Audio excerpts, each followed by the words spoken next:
Hello friends, मेरा नाम है नीलेश बजाज और इस वीडियो में हम देखेंगे types of inheritance of classes in C++। Okay, so let's start.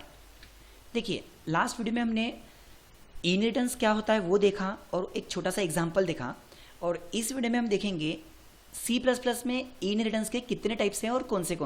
Okay, तो देखो, आपको भी पता है इनहेरिटेंस मतलब क्या। जब किसी एक क्लास का डेटा कोई दूसरा क्लास एक्सेस करता है, that concept is called inheritance.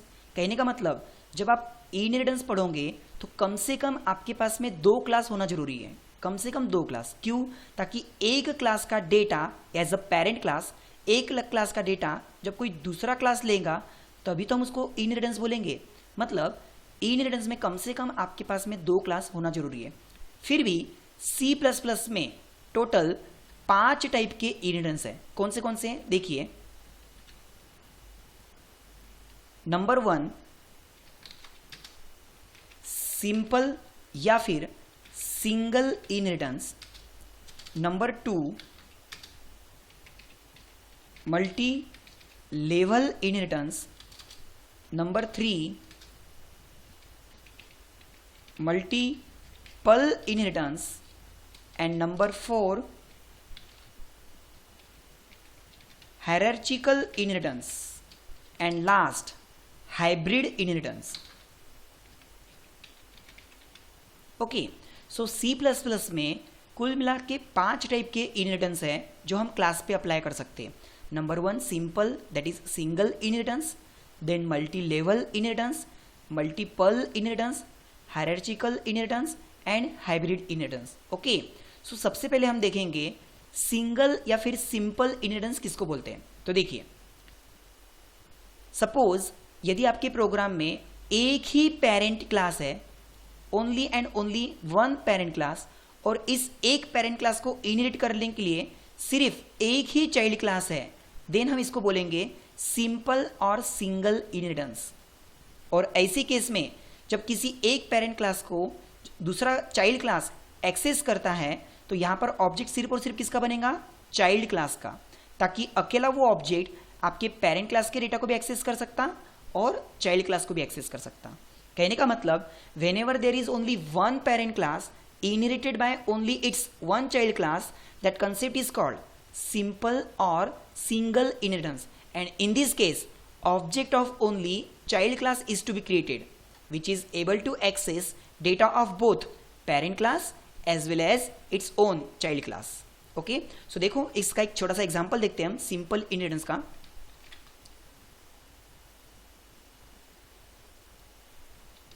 hash include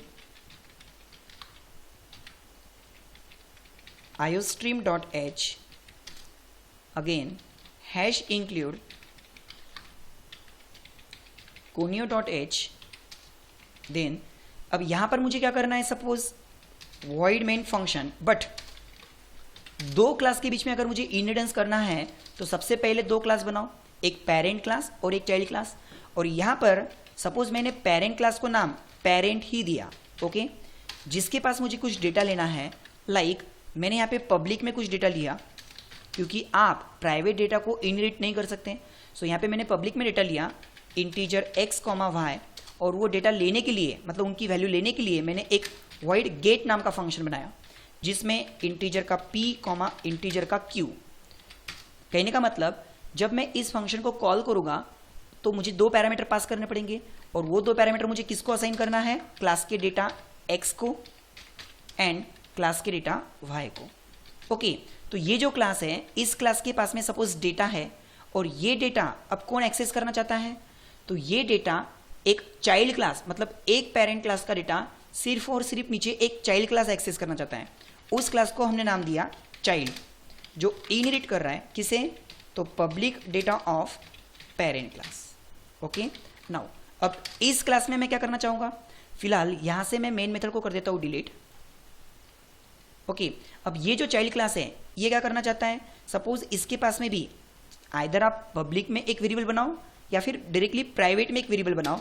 मैंने यहाँ पे एक टोटल नाम का वेरिएबल बनाया, ठीक है, और अब पब्लिक में फंक्शन बनाता हूं उसको एक्सेस करने के लिए, लाइक void sum नाम का फंक्शन। इस फंक्शन में चाइल्ड क्लास क्या करना चाहता है? टोटल इक्वल्स टू जो पेरेंट क्लास का डेटा है that is X and Y, उसकी एडिशन करना चाहता है एंड प्रिंट। सो यहां पर क्या हो रहा है कि चाइल्ड क्लास ने पेरेंट क्लास को इनहेरिट किया, इसीलिए पेरेंट क्लास का जो भी पब्लिक डेटा है वो हम चाइल्ड क्लास में एक्सेस कर सकते हैं। यदि आपने यहाँ पे इनहेरिट नहीं किया होता तो फिर चाइल्ड क्लास पेरेंट क्लास का ये जो डेटा है एक्स एंड वाई उसको एक्सेस नहीं कर सकता था। So only because of inheritance child class is able to access the data of parent class. और यहाँ पे हम क्या कर रहे हैं, उस एडिशन को प्रिंट कर रहे हैं, that is sum equals to total. Okay, now अब यहाँ पे हमने चाइल्ड क्लास में तो इनहेरिट कर लिया, अब बात करते हैं मेन फंक्शन की। तो मुझे मेन फंक्शन में ऑब्वियसली किसका ऑब्जेक्ट बनाना है, तो जब पेरेंट क्लास को चाइल्ड क्लास इनहेरिट कर रहा है तो सिर्फ और सिर्फ चाइल्ड क्लास का ऑब्जेक्ट बनाओ जो आपके पेरेंट के डेटा को भी कॉल करेगा और खुद के यानी कि चाइल्ड के फंक्शन को भी कॉल करेगा। ओके, सो देखो मेन फंक्शन, इस मेन फंक्शन में सबसे पहले हमने किया क्लियर स्क्रीन और किसका ऑब्जेक्ट बनाया, तो चाइल्ड क्लास का। और फिर ये चाइल्ड क्लास किसको किसको एक्सेस करेगा, तो सबसे पहले उसने एक्सेस किया पेरेंट क्लास के फंक्शन को ताकि डेटा लेने के लिए, एंड देन फिर खुद के फंक्शन को दैट इज सम करने के लिए। Okay, finally get ch and program stop. So इस पे से क्या होगा कि जैसे ही आपने चाइल्ड क्लास का ऑब्जेक्ट बनाया, अब वो चाइल्ड क्लास का ऑब्जेक्ट पहले किसको कॉल कर रहा, पेरेंट क्लास के फंक्शन को डेटा लेने के लिए, एंड फिर वही चाइल्ड क्लास का ऑब्जेक्ट किसको कॉल कर रहा, सम नाम के फंक्शन को उनकी एडिशन करने के लिए।